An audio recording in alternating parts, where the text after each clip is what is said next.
A është bidat bërja e duas pas namazit farz? Nëse ke për qëllim duan me xhamat,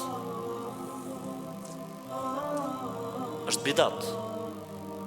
Pejgamberi i Zotit ka falë 10 vjet në Medinë namaz farz dhe asnjëherë s'ka bërë dua me xhamat, as hadith të dobët nuk ka për këtë çështje.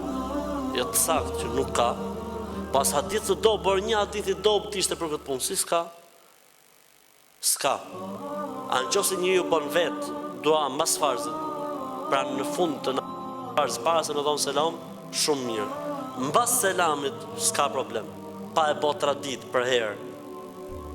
Mbas farzit herë mos e bën dua, s'ka problem. Ama nëse e bën tradit, qoftë edhe vet ai, ama e bën tradit, një dan selam dua e bën gjithmonë problem. Sepse u kthyn tradit fetare dhe adhurimi. Ama nëse dha selam, herë bën, herë nuk bën, nuk ka problem. Ama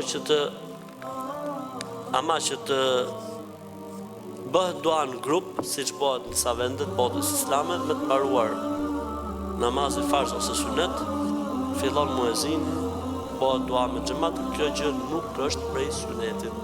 Kjo gjë është bidat. Bidat çdo thot sajes, risi.